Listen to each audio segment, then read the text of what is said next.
one. Okay. So. Have I got enough room for the question mark here? Yes. Done. So, the Hive, what is it? What is it? Well, I'm going to finish this sign, and this sign is going to say, what is it? You decide. So I guess that's the same with the Hive. It's up to everybody to decide what it is to them.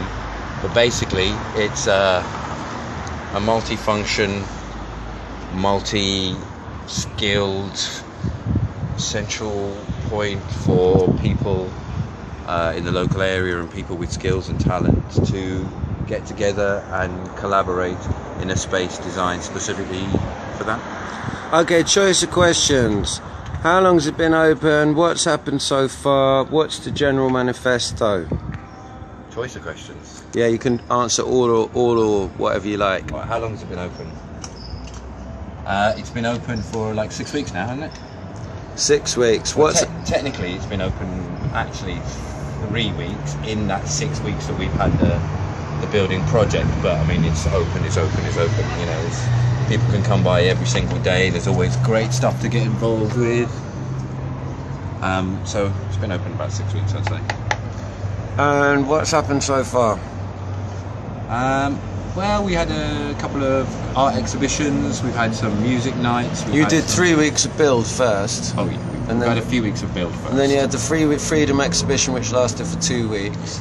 And then, I mean, basically, what's happened in a nutshell, rather than going into the details of all the individual stuff, is that people have slowly started to come forward with a variety of different ideas to use the building, and we're just starting to facilitate those ideas now, which is kind of the point, is to create this, you know, you asked for the manifesto, so I'll jump onto that question now, is to create a really easily implementable, flexible, modular system that will allow anybody, anywhere, to basically come up with a similar sort of concept, a similar building, to have in place the infrastructure to help them manifest it, and then link it all together, speak the same kind of infrastructural language, so that projects have a chance of surviving, so that, you know, materials can be transferred backwards and forwards between nearby local groups that are doing the same thing. you're going to run out of space real quick there. Actually decide. You're going to have to make the rest of the letters smaller. I am going to. Oh yeah, it's not decided. Yeah. I was thinking bigger than it was. So this what it looks like at the front. I heard you were telling me that you wanted to take down the middle row of those three, so it's had a big H, yeah? So it just is.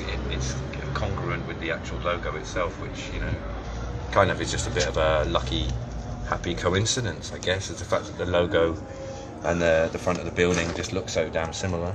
And you actually going to get up there and take all those bits of wood off? I'm going to enjoy every bloody second of that. What were you going to have? Climbing gear, ropes, harnesses? Of course, it goes without saying. Safety is paramount here. You know, I mean, you know, not for me personally, but yeah, I mean, definitely safety is of the highest priority in terms of making sure that nobody actually gets hurt, because it's all very well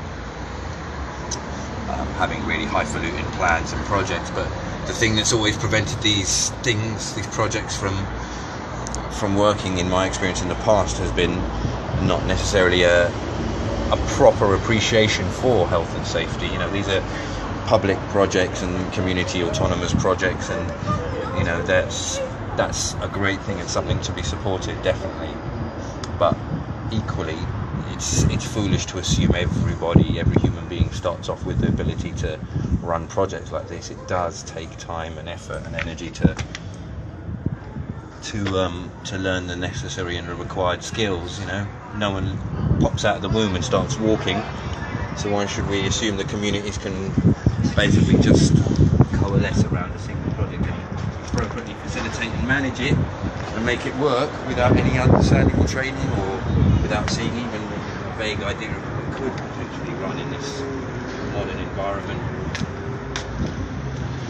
So When I first came here, you said that Respace was a charity that is aiming not to make any profit, but you want local members of the community to be able to come in and make a profit. So say, for example, I wanted to come in and run a record label here. Yep. Would I be able to do that? Yep.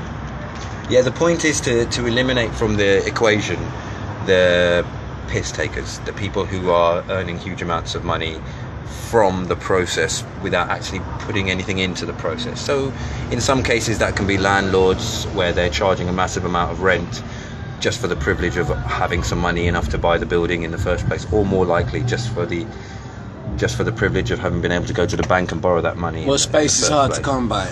Well, it's whether space is hard to come by is a facet of time. All the space has been bought by people who existed before us and passed it on to other people, and so on and so on. And by the time we're born, half the world is sold and bought 1,000 times over. But the point is, all that we can do from the time we arrive is to eliminate the unfair bits, or to try and reduce the impact of the oppressor on the oppressed. And in this particular case, most financial systems would work much better if there wasn't one person somewhere leeching a huge amount of money out of the system, you know. And in this case, with rent and with landlords and with areas like Dalston, if we can, that's really bent. Fuck. Anyway, with areas like Dalston and with landlords, it's funny because I had you down for the least political of the three directives. Did you know? Is it because I'm pretty? Would you say you were a revolutionary? No. No. Okay. Well, I'll finish it there then. I'd say I was an evolutionary. An evolutionary. I was an evolution G. Okay. Zero Suspenses G. ZG on Facebook.